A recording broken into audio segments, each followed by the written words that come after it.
Good afternoon. I call to order the June 18th, 2019 meeting, special meeting of the Glendale City Council. May we have roll call? Council members Agajanian. Present. Devine. Here. Mayor Pro Tem Garpetian. Here.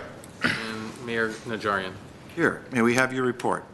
Agenda for June 18, 2019 special public meeting of the City Council was posted on Thursday, June 13, 2019 on the bulletin board outside City Hall. Thank you. What's the first item? Director of Community Development regarding request to enter into an exclusive negotiating agreement with Avalon Investment Company for the preservation and development of city-owned property located at the former Rockhaven Sanitarium, 2713 Honolulu Avenue, APNs 5610-024-900 through 910. 1A is a motion authorizing city manager to enter an exclusive negotiating agreement with Avalon Investment Company for a 6-month term with an option to extend term for an additional 6 months. Ms. Beers? Yes, Mr. Mayor, members of the City Council, as our City Clerk read into the record, this afternoon we will have a presentation for you related to an exclusive negotiating agreement possibility with Avalon Investment Company. Darlene Sanchez is here to give you a brief history of where we've been with the Rockhaven Sanitarium from the time we purchased the property to where we are today in terms of the possibility of this ENA. With that, Ms. Sanchez. Good afternoon, Mayor Najarian and council members. By way of background, the city first acquired this asset back in April of 2008. Since that time, the city has spent considerable amount of time investigating various development options, always with the intent to preserve and rehabilitate this site.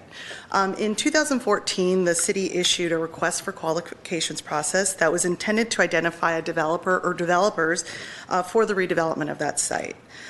There was an inability at that time to reach a consensus on a specific use or a specific developer, so that time the process was discontinued. Allowing some time to pass in 2016, a request for proposals was initiated. Yet at that time, we really narrowed down the focus to 3 options. As part of that process, the city entered into an exclusive negotiating agreement with the development team to consider a commercial use as well as a park. After 2 years of negotiating, conversations were terminated and that exclusive period ended. So what's happened since then? Since then, we've continued to receive various offers from various development teams. The Avalon Group was one of the teams that had submitted offers as well as part of the previous proposal process back in 2016. Given their interest and their initial qualifications, we wanted to seek further clarification on whether specific aspects of their vision for their site. So with that, I've listed out in your council report the 10 discussion points that we asked for clarification from Avalon on. But generally, we really wanted more specific information on whether their vision would match up with our goals. We want to set an expectation for potential terms and what those could be, specifically those related to this being a lease rather than a sale of the property. And we also wanted to know their level of commitment and experience related to the rehabilitation of this site, as well as feasibility studies that would support this concept. So with that, Avalon was able to articulate their understanding of the city's goals and have proposed an adaptive reuse of the site, preserving all the historic buildings for the creation of a 30-room suite hotel. 80 upgrades would be completed as part of this in a manner that maximizes the public access. And a primary goal would be to restore the site to the requirements that are set forth by the Secretary of Interior Standards for Historic Preservation. Further, they articulated a number of amenities related to community space, which has been a very important concept, as well as some additional hotel amenities. What has been most impressive about this team has been their level of expertise and experience that this team collectively brings, specifically as it relates to historic properties. Well, we do have members of the development team that can speak to the specifics of some of their experience, but again, listed out is the team members. So why an ENA? What this does is it allows us to set time to exclusively work with one team to research the feasibility of this. What you are not being asked to do is to enter into a ground lease, and you're not even asked to agree to specific terms that would be part of a proposed ground lease. What the city gets from this is time. We get time to figure out if this is a mutually beneficial deal. We get the time to negotiate what a deal could possibly look like. And any agreement like a ground lease and details of those terms would come to the council in the future for your approval. So with that, staff is recommending approval of an exclusive negotiating agreement. It would allow for outreach, viability, property assessments, appraisals, as well as a discussion on potential lease terms. We're requesting a 6-month time frame that would allow the development team to adequately spend the time that they would need to research this, in addition to a 6-month option if it was necessary to extend that. So with that, the managing partner of Avalon Company is here, Wesley Cookler. He's here to answer any specific questions you may have about the team, and I can also answer any questions you may have. And that concludes my report. Thank you. Are there any comments from the council? I do have several public comment cards. So if you have a question, we can do that now. Otherwise, we can do comments after the public speaks. Do you want questions about I have questions about the use of some of these properties. You want to wait till later? Oh, it's up to you. I will recognize Ms. Devine. Okay, if I can have Mr. Cutler, I guess it is. I just want to, a little more information on some of these buildings that you have on the drawings on this. First of all, explanation of the little hospital. So let me preface your questions with the fact that our RFP was from 2016. We have not been on the site since 2016. We want to update and adapt our proposal, but our vision of 2016 is just the kind of basis of where we want to adapt from. Oh, I see. Okay, so whether you explain, this may not be on the final design, is that correct? That's right.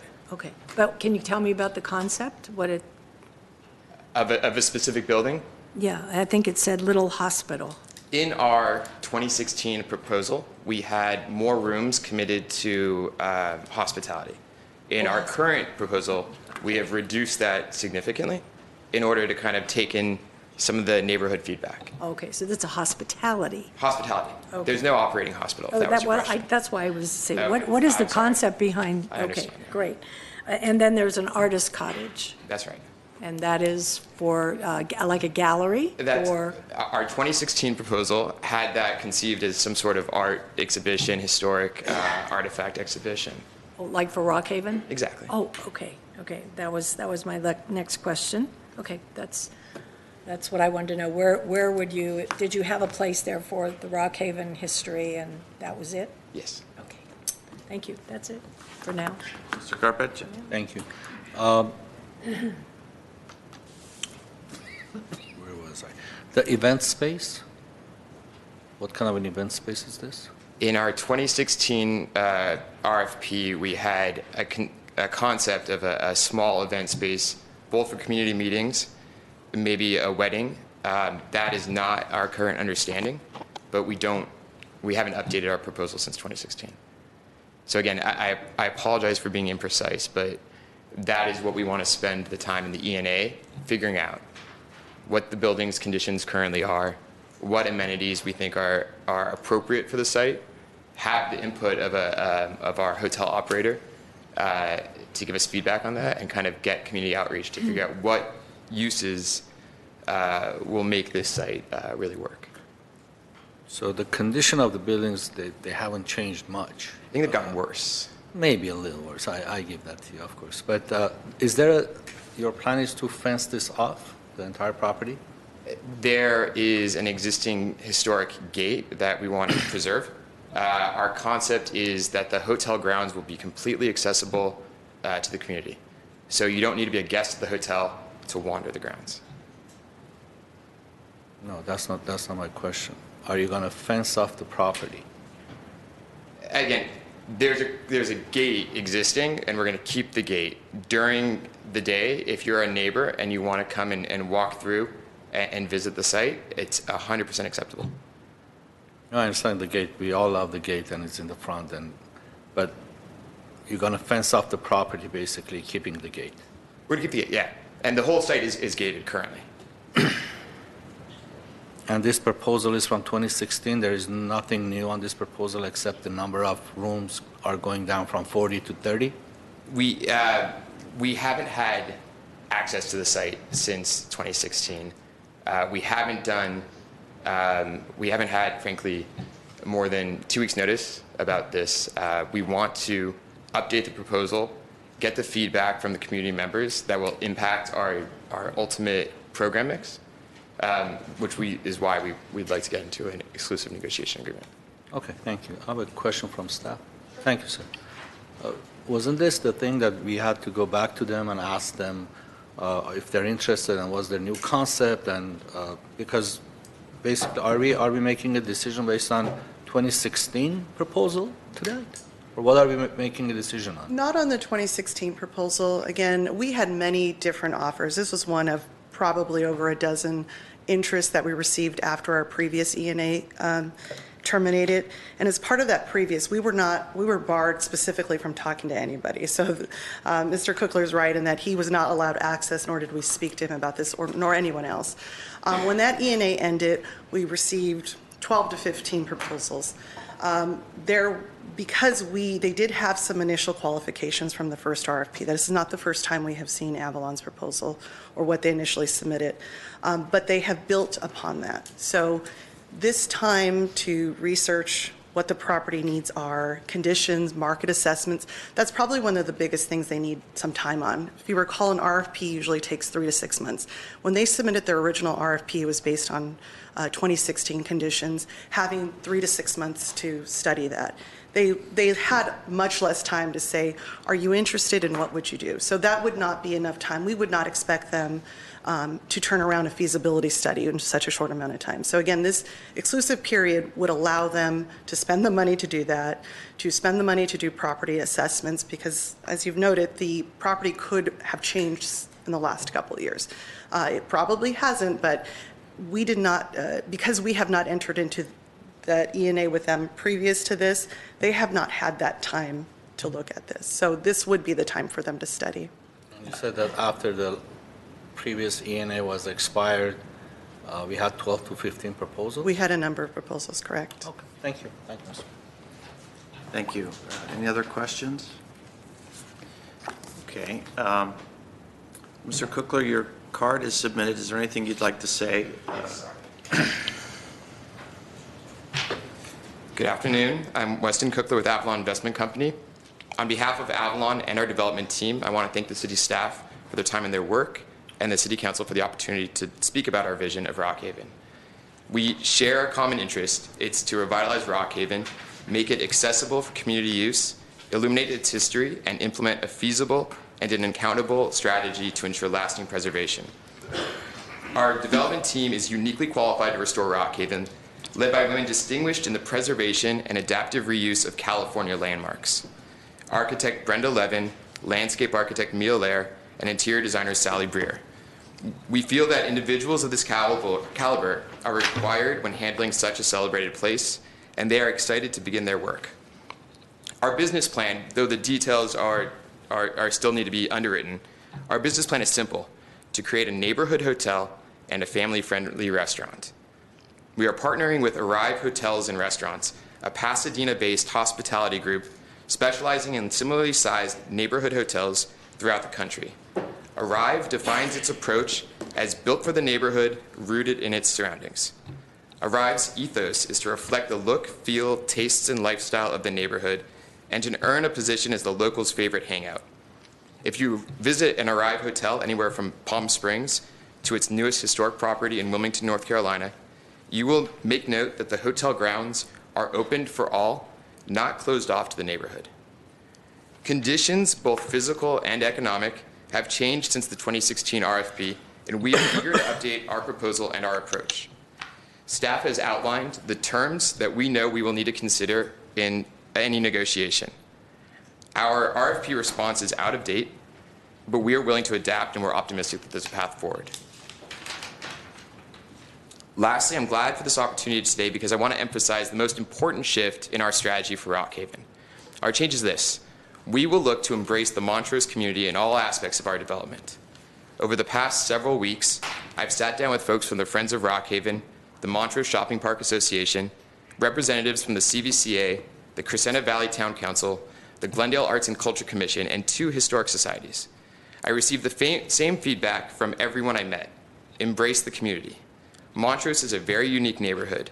It is not simply a suburb of Glendale, but instead it has a culture and a story all of its own. People in Montrose are passionate about their community, about preserving its history, enhancing what makes it special, and protecting its heritage, and we take this to heart. We will develop our project to fit into the existing community context, both in design and in function. We can imagine ways to integrate and enhance our connection through collaboration, like a shuttle to take Rockhaven guests to shop and dine along Honolulu, hosting community meetings on site, or supporting the Friends of Rockhaven and telling the personal narratives of the women who made this site historic. Our team includes individuals from the neighborhood, like Michelle Sullivan, a 20-year Montrose resident, and we will commit to continued engagement and transparency to make sure that the community is kept up to speed and in the loop. So thank you for your time, consideration, and your openness. Thank you. Thank you, Mr. Cookler. Next speaker is Joanne Stupakis.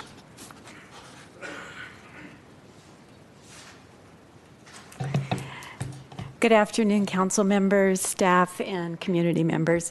My name is Joanne Stupakis. I am the treasurer of Friends of Rockhaven. Some of my other fellow friends, including Kate Linkchorst, Mike and Pam Lawler, and some of the others on our board, were unable to attend today. Joanna Linkchorst, I believe, did send you a separate letter. I've been given permission, and I hope I am able to respectfully represent their thoughts at this important meeting and the decision you're about to make, hopefully, about our beloved Rockhaven. The focus of my comments today is centered around the word friend. We named ourselves Friends of Rockhaven, not Rockhaven Foundation or any other corporate name, because we are friends. What is a friend? The dictionary says a friend is a person whom one knows and with whom one has a bond of mutual affection. While Rockhaven's not a person, it certainly is intimately known and has the bond of mutual affection of over 400 household members, just who are members of Friends of Rockhaven. Many of Rockhaven's friends have been around since childhood, when Rockhaven became the adopted child of the city of Glendale, during a time when the hopes and dreams of open space, a library, community center were almost a sure thing. Some friends, such as myself, became Friends of Rockhaven in the teenage years, when the childhood dreams were starting to fade away, the economy changed, original plans became a distant memory, and new and often scary ideas were emerging. Others just recently became friends during a time of conflict and struggle, with deciding just what to do with this child that just would not launch. But we all hang in there because of our mutual affection. The difference with Rockhaven and its friends is that it's a pretty one-sided friendship.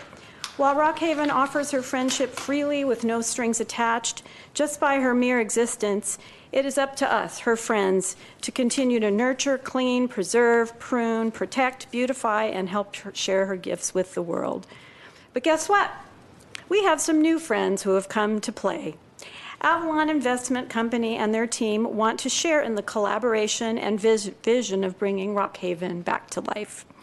They see her beauty, her history, her potential, and want to join with us to pursue our goal of creating open space, useful structures, and preserve the beauty that is unduplicatable. Just like new friends do, we've met together, we've talked openly and honestly about our hopes and dreams for the future, and have committed to a continued open dialogue as plans progress.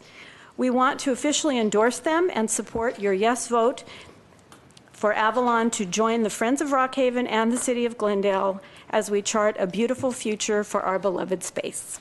Welcome to the team. Thank you. Steve Hunt.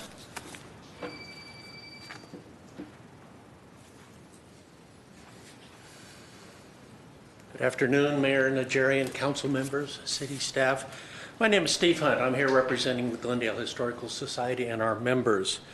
We are grateful for the opportunity to express our enthusiastic support of city staff's recommendation to enter into an exclusive negotiating agreement with Avalon Investment Company for the preservation and development of the former Rockhaven Sanitarium.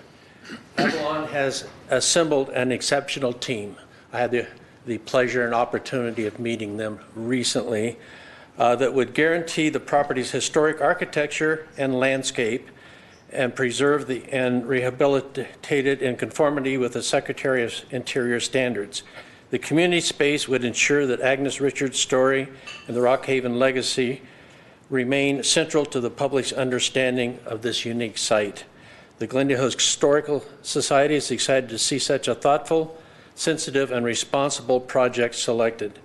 We strongly urge you to do whatever you can to make sure that Rockhaven is preserved and rehabilitated for future generations. Thank you.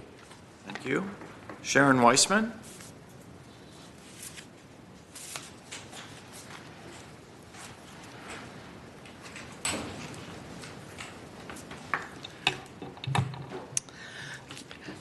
Mayor Najarian and council members, I'm Sharon Weissman from far north Glendale, speaking as an individual, and Bill agrees with me. I'm disappointed. He better agree with you. No, he authorized me to say that.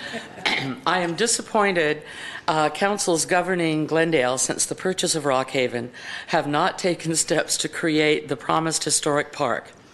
A hotel project is not what the property was bought for, and this spot is not the best place for a hotel to serve visitors to the Crescenta Valley. The La Crescenta Motel property, formerly May Lane on Foothill and at Briggs, is a much better location. It's closer to La Cañada, Flint Ridge, and Pasadena, areas more likely to support that particular business. Of course, that's in the unincorporated portion of La Crescenta. The residents would be better served if the multi-jurisdictions in our valley cooperated more on planning. With several new hotels already in progress and proposed around Glendale, I think it would be prudent to see if they satisfy the demand before approving more. The perceived need for luxury, amenity-laden multifamily housing in downtown area a few years ago has resulted in what many consider overabundance of that type of development. Public transportation was not enhanced to handle the new residents. I recall the public being told many of the 60,000 people employed in Glendale living elsewhere would move into those apartments and condos and walk to work, reducing traffic. That prediction does not seem to have come true. I fear it may end up the same way with hotels. We need a variety of development. A historic park featuring a woman-owned business from nearly 100 years ago would be a draw to bring patrons to fill the hotel rooms. This facility, the only sanitarium left to represent a once dominant business in the area, its story is best told by reusing the buildings, including the interiors. A hotel can go anywhere. The city should capitalize on this unique asset rather than turn it over to a private company that may fail. The changes to the property will be irreversible. Rockhaven is perfectly suited to represent the history of the early 20th century as U.S. women expanded their activities. The story of Agnes Richards and her granddaughter, Patricia Travis, who are ahead of their time with women mental health care, would likely interest those associated with the 3 hospitals in our city. Rockhaven would be a fitting addition to the planned Armenian American Museum and Glendale's existing historic facilities, the Brand Park Complex, the 2 Adobes, Mona, and the Police Museum. It could also serve as a sister venue with the Reflect space in the recently renovated Central Library. Glendale already has wonderful diversity of shopping and restaurant options. More cultural attractions would enhance the balance. Some preservation of the buildings on the site is better than none, but it is not the best outcome. Please consider holding off on the ENA. Perhaps a new council member will be able to find a way to fulfill the original intent of the purchase. Thank you for your time. Thank you. Michael Morgan.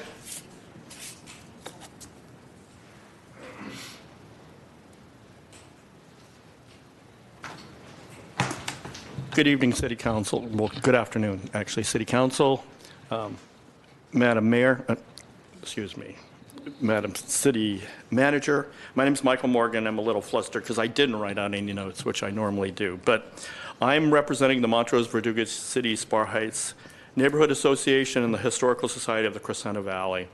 Though my heart is with Sharon on this, I have to kind of disagree. I believe that having talked to Mr. Kukler and his design team, and you have to know the names of the design team, and if you know anything about architecture, you can't ask for anybody better than Brenda Levin. You can't ask anybody for landscape architecture more than Mia Lehrer and all the people that they have assembled. I think they will be incredibly sensitive. They're all women-owned businesses. I think that's appropriate for Rockhaven itself, and I would like to say that both the Historical Society and the Montrose Vertugas City Spar Heights Neighborhood Association are in agreement for an ENA with Avalon Investments for Rockhaven, and I do believe that from everything that I've heard, considering, I do believe that the community will be completely accessible to it. You know, what they've explained is it's kind of like the Ojai Valley Inn, and if you've ever been there, you can see how it's so open to the community, and I believe Rockhaven will be that way. So I'm in complete agreement with your ENA, and I think you should proceed forward. Thank you very much. Thank you. I don't have any other cards. So let me ask my colleagues if they have any comments to make, or if they'd like to move with a motion. No. Who's ever, I just have a question from staff. This feasibility study for a 30-key boutique hotel, how we came with this 30-key boutique hotel? Before was like 40-some units. Why we reduced the numbers to this 30-key boutique hotel? I think that's the current assessment by the development team. A feasibility study would allow for us to fine-tune that, but the assessment by them has been it's 30. No, but on what basis? What's the reason? What would make 30 better than 43? Market conditions have 42. changed, and when you lower the room count from 45 to 30, it gives you more money to spend on the rehabilitation of some what will be expensive buildings. That has been one of the discussions we've had with the development team. It's a question we asked as well. Why 45 to 30 responses? It's very expensive. We want to make sure that we're using that money for the rehabilitation of the site. So that cut into some of the newer amenities that he noted. But developer has nothing to do with this, to reduce from 45 to 30. Yes, this is the development Developer team's is offering correct. this. Yeah, the development team is proposed 30. So developer is here, so maybe he can answer what's the reason the numbers has been reduced to 30. Ms. Sanchez is correct. We looked at the feasibility of the number of rooms. We looked at the cost of construction. Obviously, without getting on site, we don't know the cost of construction, so we took our best bet and decided that less construction, fewer rooms would be more economical. We also, as an aside, think that having a less dense site, less new construction on site, would better preserve the site, and frankly, it's been some of the feedback we've heard from the community that we've listened to and incorporated. Okay, thank you. And Mr. Mayor, members of the City Council, at the end of the day, the ENA that's before you today really gives you the opportunity to tell us as staff if this is the actual use that you want to have, the possible use that you want to have at the site with a developer at hand. And so the ENA will then allow you the opportunity to go and have the conversation once the developer is able to go on site to look at the buildings, to be able to say, yes, the 30 key rooms does stand along with these amenities, and this is what it's really going to look like, and have an updated plan from the 2016 proposal. And so when we're before council on June 4th in closed session, and we receive feedback to come before you today with the possibility of this ENA, it's for you to tell us, yes, we want you to go with this use and with this developer, or something different than that. So that's what's before you today. Excuse me. The reason I'm bringing this issue up is apparently how the city will benefit beside being a historic place, will be put together, will be a nice place for the public, as has been mentioned, will be open to the public to visit. This city should benefit money-wise also from this hotel. I mean, if you have less rooms, it means the tax dollars which will come to the city will be less. So somehow this city should benefit from this giant space which we paid like $9 million for this, to buy this property, or $10 million to buy this property. I mean, we have to have some return to the city. So that's why I'm worried. I'm not very happy having a hotel there, but however, if we have a hotel, it should be such that city should benefit from it too. So whether ask for money that the developer to pay to the city for having such a opportunity to have this property and to have more rooms, in my opinion, amounts to more tax dollars. That was the reason for reducing for 45 to 30 still is not clear to me. Thank you. Okay. Mr. Berberian, any comments? Or, okay, you guys want to, I'll jump ahead. So I was just coming off my first term as mayor when we bought Rockhaven, and I do remember the discussions fairly well. There was ironically, there was a medical care facility which was trying to obtain the property for basically reconstruction and development. And the city council at that time got together and made a commitment to buy the property, to preserve it, and to make sure that whatever use was put in, that it would be reflective of the community's desires. There were discussions of a park. There were discussions of moving a library there and move the fire department across the street and do all sorts of things. There wasn't a firm commitment to one particular use for that. Fast forward 11 years, we have been struggling to find a use that is both feasible and is accepted by the community.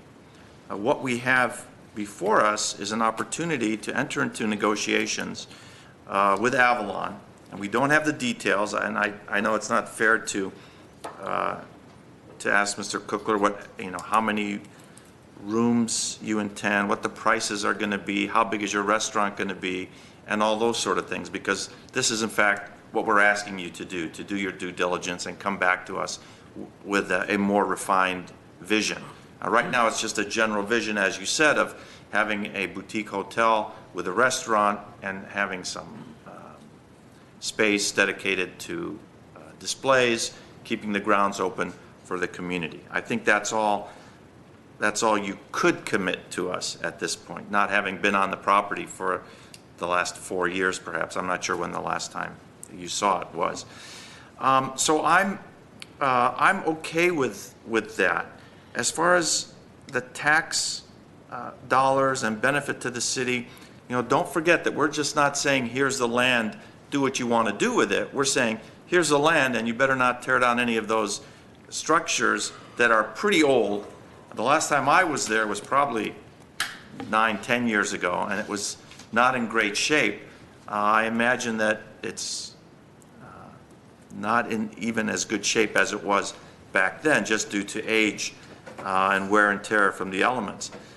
So I know that it's going to be quite an expensive rehabilitation process, not just in terms of the actual construction materials, but in terms of designing it and bringing it back to a luster that maybe that property has never seen before. So we're asking a lot from them, and I'm not sure our priority should be getting some tax dollars or some benefits to the city out of it. The benefits are that we're able to put it to use now, where it's sat unused for the last 10 or 11 years, and bring some joy to the community, some convenience, some measure of pride in terms of what Rockhaven was previously and what it hopefully can be in the near future. It's a different type of hotel project. It's not like the ones that we're building downtown, which are close to 100 rooms or more, some of them much more, but something that is going to be very unique in its presentation. And I think of the hotel where Schwarzenegger's daughter just got married, the San Isidro, they call it the ranch or the hotel, with little bungalows of the era preserved, a restaurant there, not your typical hotel where you go down to the lobby and and grab a stack of pancakes at the lobby restaurant. So I think it can bring something to the city, but what we're doing is we're just giving Avalon the chance. We're giving them an opportunity to revisit the property, revisit the economic conditions, revisit the demographics, the site conditions, and come back to us with something that we can hopefully be excited about, the community can also be excited about, and we could move forward. So that's what I see this vote is about, is giving someone an opportunity to present us with something that everyone can be happy with. So, Ms. Devine. Okay. Well, from the beginning, when I took this seat and Rockhaven was part of the conversation, I had two goals in mind for Rockhaven.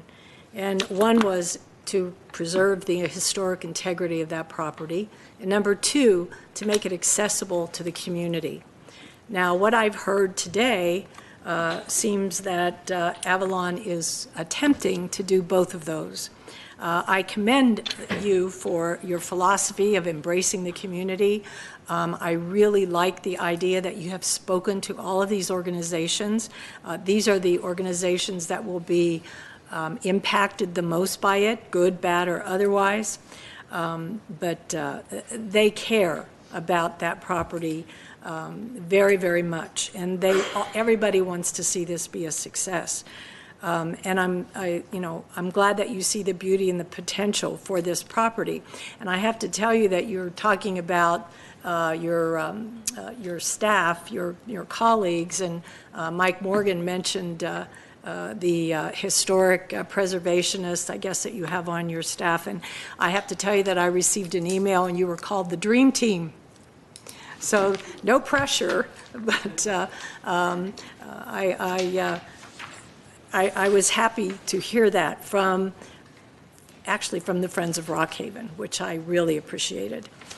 So I think that you are trying to keep the history of this landmark, maintain that. I think you're absolutely looking at the architectural landmark that it is, and of course the natural heritage. I noticed, you're going to have the park setting, et cetera. And the accessibility of the community is absolutely a necessity. So I would approve, I think we should absolutely give you the opportunity to go ahead with this ENA, and hopefully at the end of this process, we will have a very unique site in our community that will benefit the Montrose area in their shopping, their dining, et cetera. And it'll be a place for visitors to come and just kind of enjoy the history of Rockhaven. So I would approve as well the ENA for Avalon. Mr. Garbett, any final thoughts? Yeah, I have a few thoughts, Mr. Mayor. I think the developer, the Avalon team, brought, as Councilmember Devon mentioned, the dream team. They're very well qualified. But I have a little issue with this use. I think it will take the spirit away from this property. And I'm really sorry that today I have to kind of not be on the same page with my good friend Mr. Morgan and Mr. Hunt. If you look at this design, even this preliminary site plan that we have, when you drive by that property today, you can see through it. You can see all of the buildings. You can see the grounds. You can see it all. But with this design, if you go from left to right, they have the space, event center, event space, Then there is a little building in between the restaurant and the event space. That's closed off. Then from restaurant, you have artist cottage that is blocking it. Then you have the reception lounge. Then on the right-hand side, you have the spa fitness building. All you're going to have is a small, narrow opening to see through and see all of the buildings that are historic and we're trying to preserve. The other issue is we usually put an RFP out, we get proposals, and they tell us what their proposal is, what their solid ideas are, not the entire complete design, but then we choose a developer for the site. But this is not what this is. We know that there is a hotel involved, and Arrive Hotel, I do not know much about them. I'm sure they're good hotels, but they have only one location in Palm Springs. That's it, in California, right? There's only one location in Palm Springs. And the other thing is that we keep talking about this is going to be open to public. When you have this entire property fenced off, and the front has a little narrow area that you can walk on the grounds, and who wants to go walk on the grounds of a property that there's a hotel and people are staying there? I mean, what are you going to do with these buildings when you cannot get inside these buildings? And the kicker is that I don't know if I'm 100% right or not, but based on the reviews, Arrive does not allow children under the age of 21. So if it's open to the community and they want to use the grounds, how are you going to use these grounds or walk around when you can't bring your children? I may be wrong. Am I wrong or am I correct? No, you're wrong. I'm wrong. Okay, but that's what the Palm Spring one says. I think So, Mr. Kokler, so after Mr. Garbettian speaks, I'll let you address some of those questions.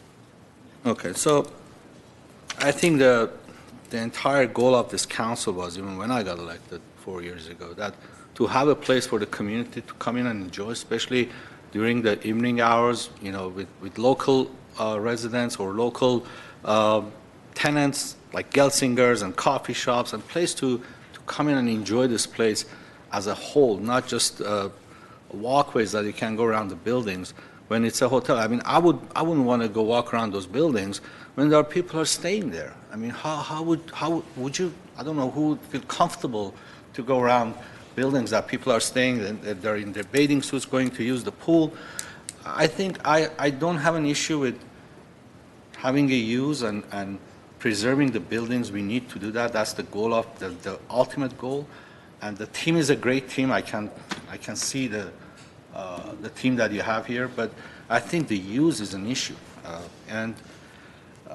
I wrote so many notes. I mean, with 30, we had a hotel survey done in Glendale, right? Did it indicate anything about having a 30 or 40 room place anywhere in the city? No, it said either a high-end hotel or an extended stay hotel. I don't know if Montrose or the La Crescenta was part of that report. Probably not. But these are things that are important to know before we get into a, because I don't want to waste anybody's time. I go along if my colleagues want to go along and come back in 6 months and talk about the issues that I have today. I think it's fair to the developer to know today that what are the issues that I feel that this place deserves a different use. Maybe the same developer, but a different use. That we had the idea of what was that project in Orange County, the lab, right? That had the same kind of adaptive reuse, open to public. Every building was open every day. People could come in and enjoy the grounds and enjoy the facilities and the services that they provided.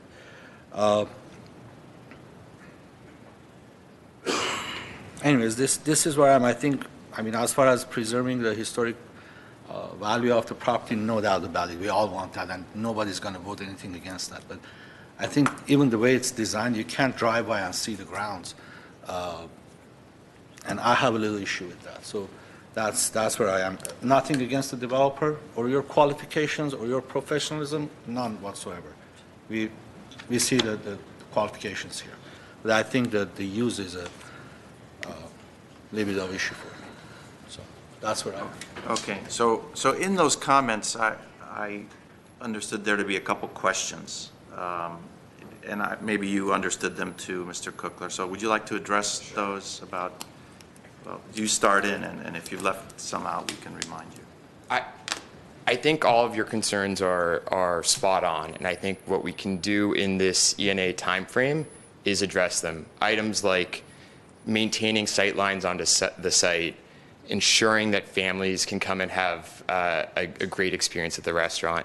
All of these kind of ideas are things that we'll spend this time perfecting and presenting to convince you during the ENA period.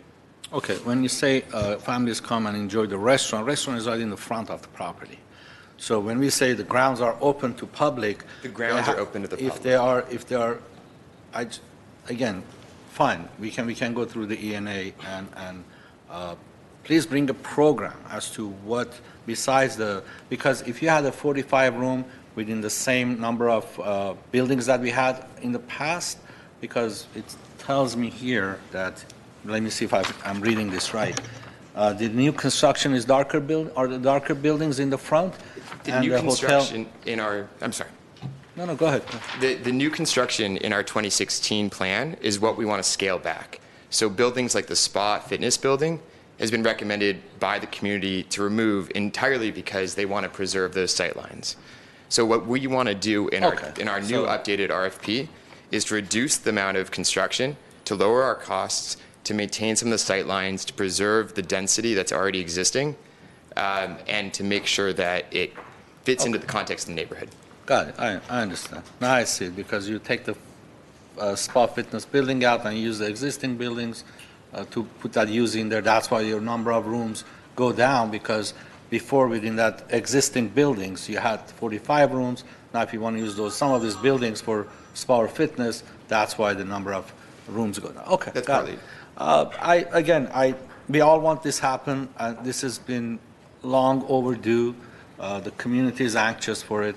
We're anxious to see this done. We want to have a good team. You brought a great team back. I just hope that the program that you have at the end of the day, either it's 6 months or 1 year, whatever time that you need to get, it's tough to get everything done in 6 months. I would say give them 12 months for the ENA, so you don't have to come back and ask for more. But not that you can drag it for 12 months. Get it as done as soon as possible. But again, the grounds for public to come in and use, because my understanding was for this to be a park in general. I mean, if it was up to me, I would keep it, spend the money, turn it into a park, and keep it open to public, and use the buildings for the city programs. But we don't have the votes up for that. So with that, I don't know if I made my position clear or not, but that's all. That's where I am today. Thank you. A brief comment. Do you need Mr. Cookler to answer? No, just here, or there doesn't matter. I just want to mention, maybe you consider also the feasibility of having 45 rooms beside the 30, because you are just starting it. So look into it. That's all I'm saying. That's exactly what we're going to do, is consider the feasibility, the market viability of the number of rooms. Thank you. Thank you. Ms. Devine, did you have a motion that you were going to make? I'll move that we Second. approve the ENA. Second. Roll call, please. Councilmember Agajanian, Yes. Devine, Yes. Garpetian, Soft yes. Mayor Najarian. Yes. Thank you. That concludes the items on the agenda of this special meeting. Is there a motion to adjourn? So moved. Second. Special meeting is adjourned. I call to order the June 18th, 2019 meeting of the Glendale City Council. May we have roll call?